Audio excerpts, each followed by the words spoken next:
Hi, this is Kate Northrup. Welcome to Glimpse TV, and I'm here with John Lee Dumas of Entrepreneur on Fire, which is a podcast that is taking the world by storm.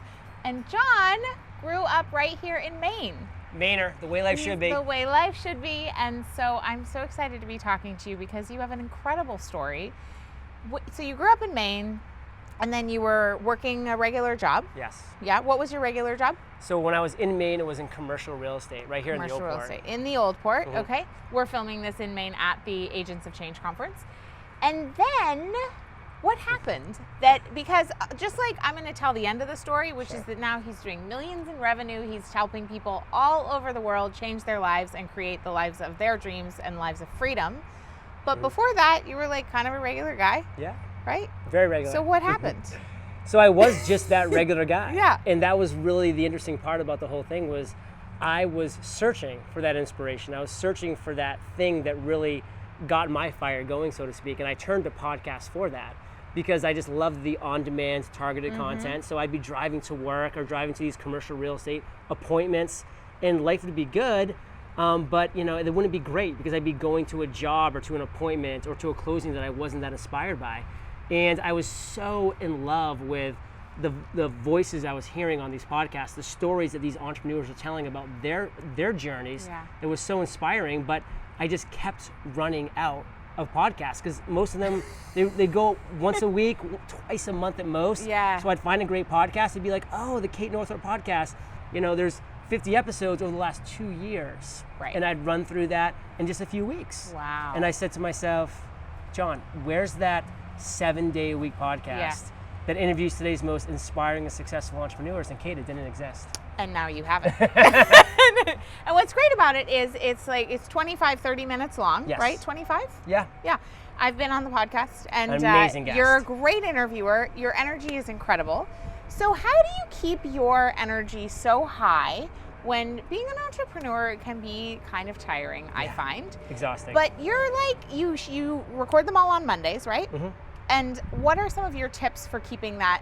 Because I just got to see Tony Robbins, and he talks a lot about the state change and being in that high vibration of energy. What do you do to keep yourself there? Well, for one thing, I wear orange socks, which is huge. Wait, show them. Yep. Do Orange a little socks. kick up. So orange Kick socks. up. This is the color orange of the second chakra, money, sex, and power. I just informed John of that. Which I love, all three. So it's a great question. And that's why I actually love batching my interviews. Yeah. Because a lot of people say, John, I would be so exhausted doing 8 interviews on one day. That's so much, that's so intense. And I'm like, it is true, but that's just one day a week. Right. I wake up and I'm like, okay, this is my day. Get into the right frame of mind. Yep.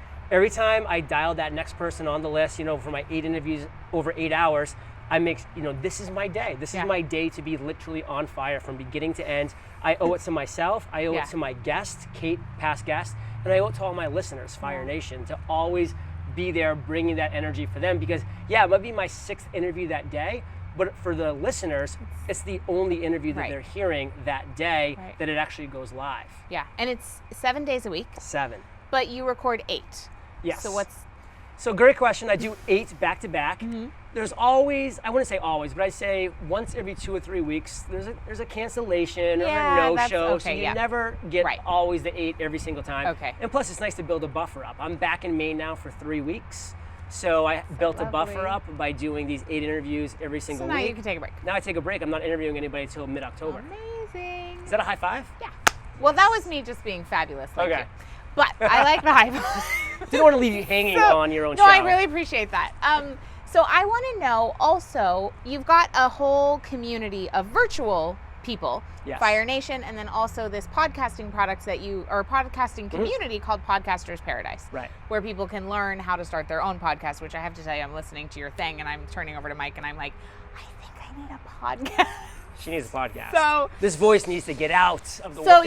Anyway, that'll be, anyway, we'll see. But how do you connect with people, or do you connect with people in person? Is there any part where it moves beyond virtual and then it's like you get to meet face to face?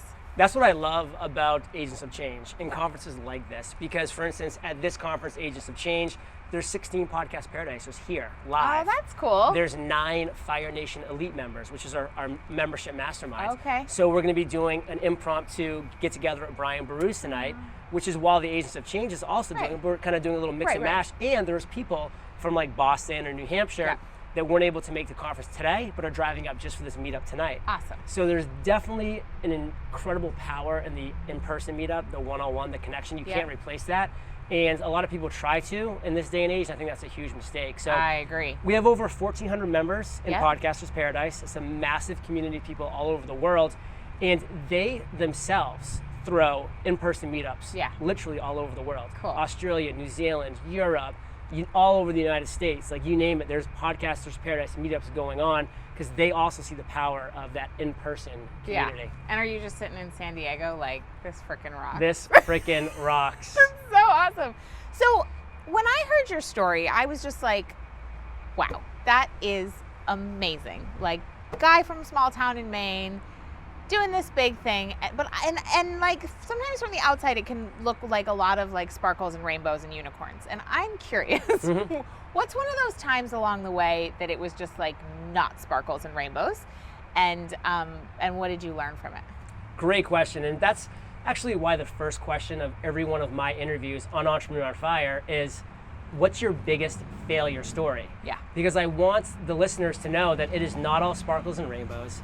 Failure is part of every entrepreneur's journey. In fact, let's just get that out of the way right now. Right. So if you want to hear Kate's biggest failure, check out her episode. She has I'll have a link below. quite a doozy, in a good way. But what's great is that, you know, people are watching Kate and they see Kate and they love Kate and they're like, wow, Kate's amazing. I can never be there. There's this chasm that's there. But you tell a story, you tell a journey about a failure you've had.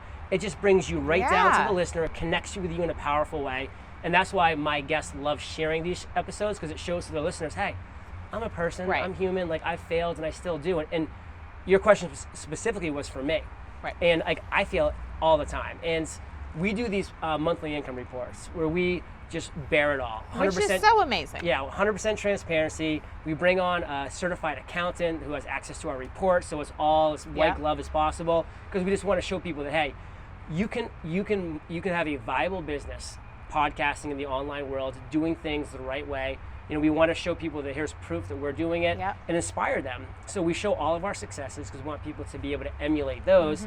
But on the converse side, we show all of our failures and our mistakes so that people can avoid those mistakes or maybe improve off of the mistakes they made so they can go forward. So we love showing both sides of the equation because it's a roller coaster, baby. You know, we're going up and down. Yeah. The imposter syndrome is something that I talk about when I speak about my biggest failure.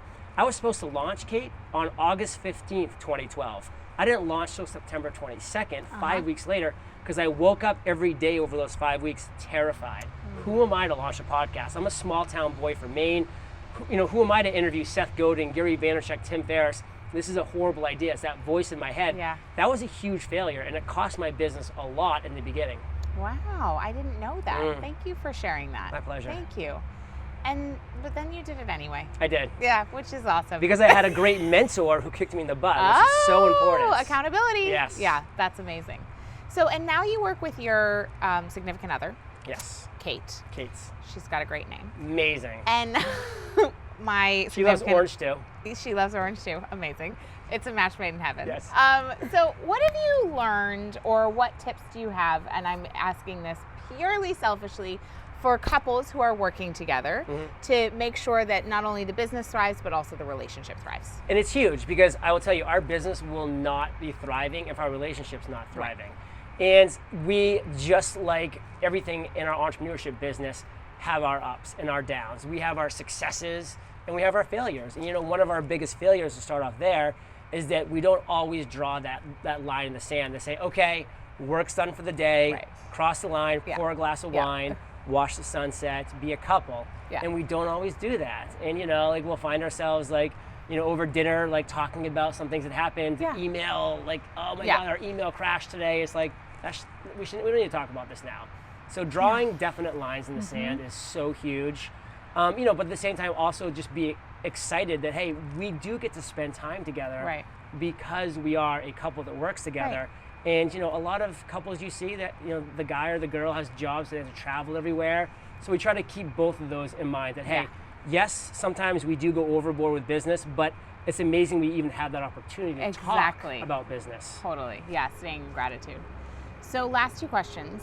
What are you doing that you're afraid of right now that you're doing anyway? Yeah, it's a great question because I actually go about 3 or 4 days and I ask myself this question every 3 or 4 days. I say, what have you done in the last handful of days that's really freaked you out, that's really made you scared? Yeah. And if I go enough of those segments without having a real legitimate answer, I get mad at myself because as an entrepreneur, if we're not putting ourselves in an uncomfortable position, if we're not challenging, pushing the envelope, then man, we are just not progressing as an entrepreneur, as a business.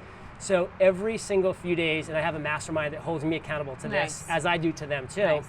And that's actually our first mastermind question. What have you done in the last handful of days that's made you uncomfortable or scared you?